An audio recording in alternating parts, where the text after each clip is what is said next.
Still developing this midday, we're continuing to ask for updates in a deadly shooting that happened early this morning. So this is a live look in the 1600 block of Hull Avenue, where shots rang out shortly after 5:30 a.m. Right now, Local 5's Khalil Maycock has been following the shooting as he joins us now live from the police station with Sergeant Paul Parisic for more updates. Khalil. Good morning, Jackie. Like you said, I'm joined now by Sergeant Paul Parisic, and we have learned since 11 a.m. hour that the victim was a 21-year-old male who was found killed. So can you talk to me about what happened briefly this morning for someone who's just tuning in? So we're still kind of putting the pieces together to figure out exactly what went down. But we got a call about 5:41 this morning that there had been gunfire heard in the neighborhood. I think we had 3 or 4 different calls reporting the gunfires. So when the officers got there, that's when they found the victim.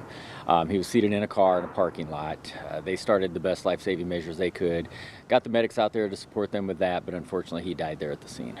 Gotcha. And then can you tell me how many people were involved in this incident? Well, right now we've got one victim. Our detectives are going through witness interviews, they're checking the area for surveillance video, and then looking at other evidence right now to figure out information on suspects. So we've got some good investigative leads right now.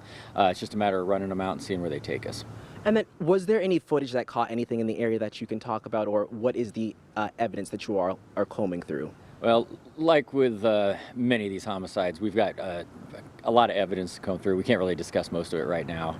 You never want to play your hand at this stage in the investigation, but we've got some good leads we're going to be following.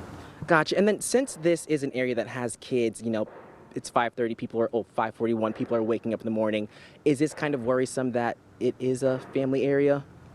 Well, anytime we have gunfire in our neighborhoods, whether it's a residential neighborhood like this or our Court Avenue district, it's certainly concerning to us. You know, we dedicate the resources that we have to trying to get out in front of this and get these guns out of the criminals' hands before it happens. Obviously, these things are going to happen.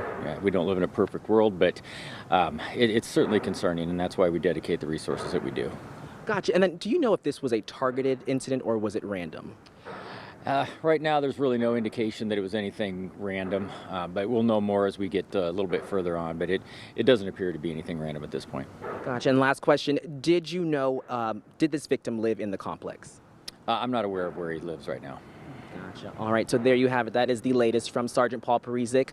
So live at the Des Moines Police Department, Khalil Maycock, Local 5 News. Back to you.